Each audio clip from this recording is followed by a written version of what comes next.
Good evening, everyone, and thanks for tuning in to another episode of Topic UFO. Tonight, we're going to be speaking with a director, a producer, and consultant who have a new internet television program that's going to be coming out entitled Disclosure Leaks. And I'm sure the word disclosure just makes everybody's mouth drool out there. So I'm sure this will be an interesting conversation. So at this time, I'd like to introduce Director Christian Johnston. How are you, Christian? I'm well. Thanks for having us online.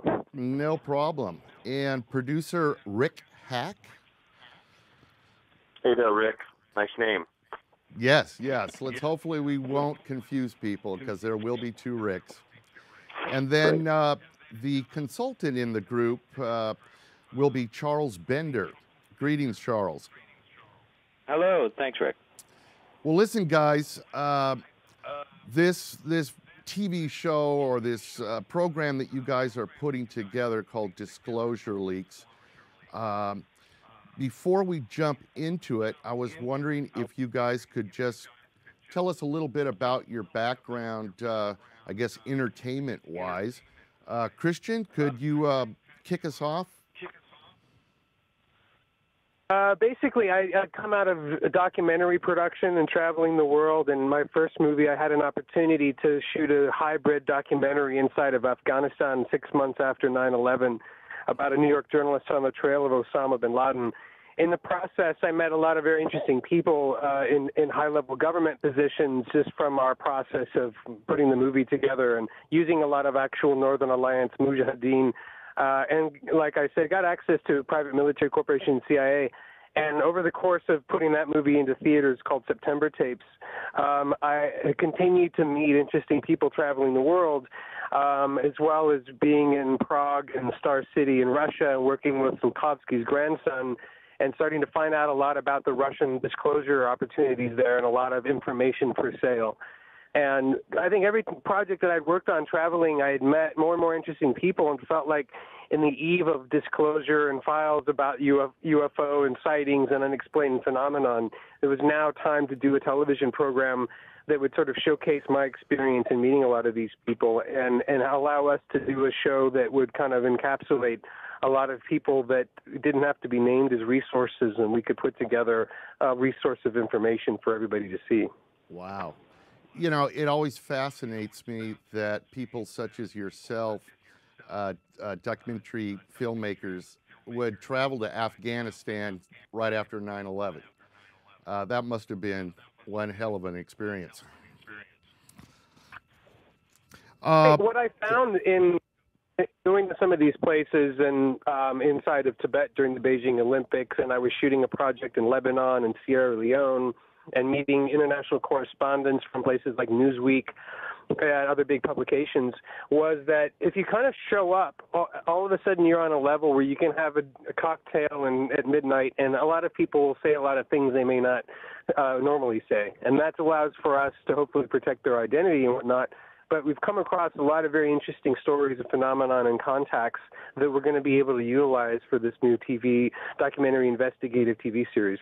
Wow. So this will really be, for almost firsthand information, I guess you would say.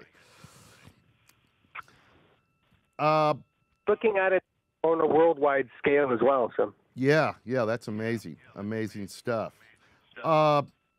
So let's move on to the producer of this program, Rick Hack. Rick, tell us a little bit about yourself, would you?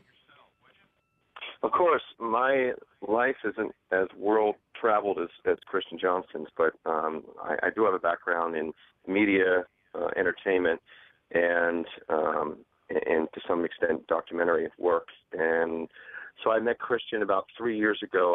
At the time I was finishing up my stint as head of entertainment for CBS and also the radio division. And then I went on to work for Michael Bay's transmedia company. And in the meantime, we worked on several projects together, including a Russian space station project.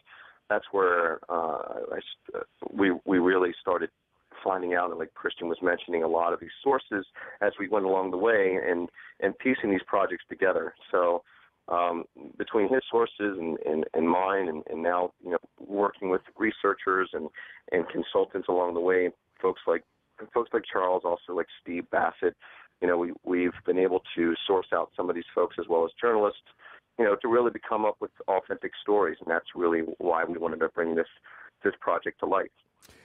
I had Steve Bassett on the show a couple of months ago, and that guy is a wealth of information, is he not? if you ever get a word in. I didn't say that. No, he's I an amazing didn't guy. say that. I know. We love the guy. He's on our project, and he has a wealth of information, and we are very excited to have him on board. Yeah, he is very inspired about his topic. Absolutely. Well, thanks, Rick. And then the consultant out of the group is Charles Bender. Charles, you want to give us a briefing of what your background is about? Sure. I've been working in ufology and also the motion pictures for many, many years now. In terms of Hollywood, I was co-producer on Solaris. I don't know if you've seen that motion picture, 2002. Yeah. With George Clooney and directed by Steven Soderbergh, produced by Jim Cameron. Wow. Yeah. And now, what kind of role did you play in that? You were. Well, that's I don't know if you know that Andrei Tarkovsky, the Russians, had originally created that film in late 60s. Was actually 72 is when it came out, but they'd started in late 60s on that, and it was the Soviet Union's response to 2001, and I had gotten together all the rights to remake that, and this is the Hollywood version in 2002. Wow, very interesting. All right, well, hey, thanks, guys, for giving us a background on yourselves there. So out of all of the topics that a documentary filmmaker could do a film on, why disclosure? Yeah, I mean, disclosure, the idea is that we really, when we went about this project, we felt that there's, with WikiLeaks and everything that was coming out about and the source and the need for information, we really felt like this is a topic that needed to be covered, and I think that people are waiting for. And everything that's been covered in the past that's been done on network television has been done in a way that has been more sensationalized, and has been done in a way that it doesn't really feel as authentic, or I should say feel authentic. I don't know if it is authentic. So we're really not bound or tethered to any type of network in the sense. We can really utilize the sources that we know that are that to the best of our knowledge have that are true.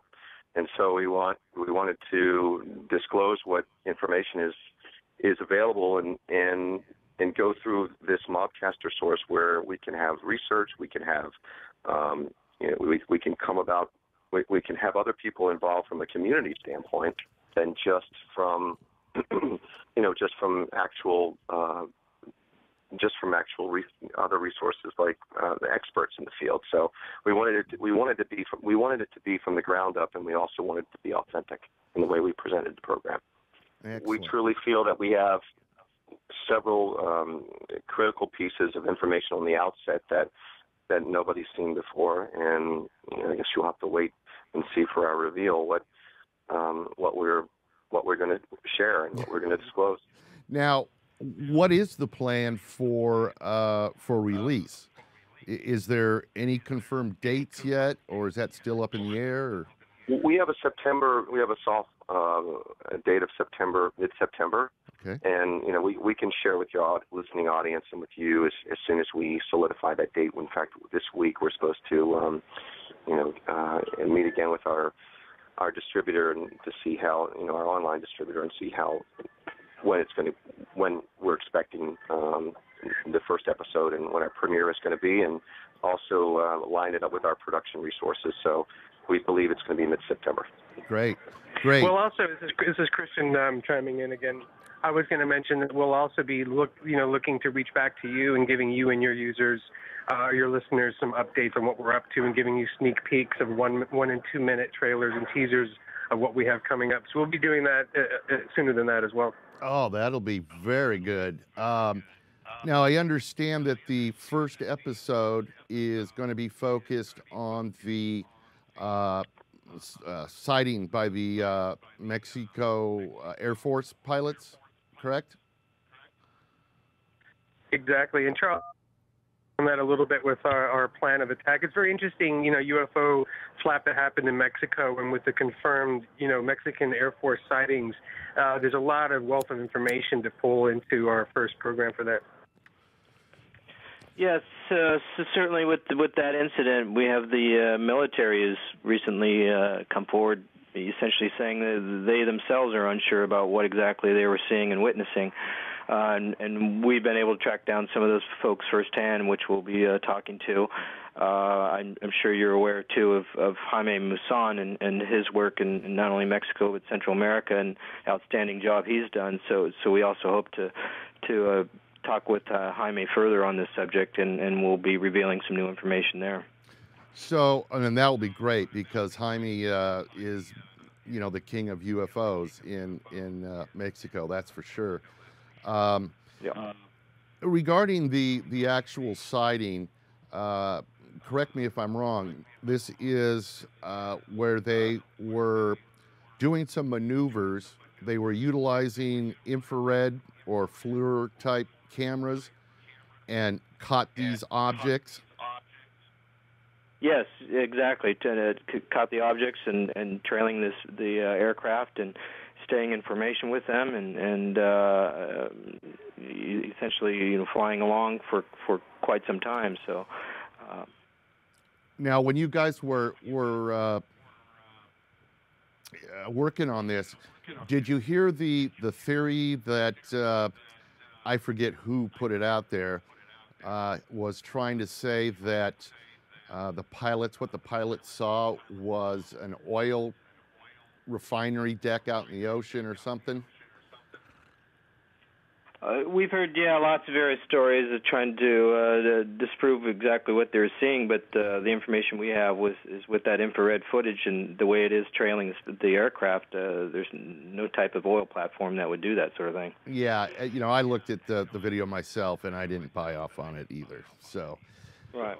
What do you guys think personally about disclosure? Do you think it'll actually ever happen here in the United States, or will it happen in another country first? What's your personal thoughts? I think it's going to happen internationally, and then I think the U.S. is going to be pressured into opening the floodgates, so to speak, in that regard. Are you familiar with Richard Dolan and his work with AD after disclosure? Yes. Yeah, that's he's done some wonderful work there, and I think he's absolutely correct about the ramifications and the suppressions that we've had in the past. But I think there will be the proverbial floodgates opening up here. Thanks so much, guys. It was a pleasure speaking with you, and we'll be supporting and looking forward to it. Thank you, Rick. Thanks a lot. Appreciate it. Bye-bye. Take care.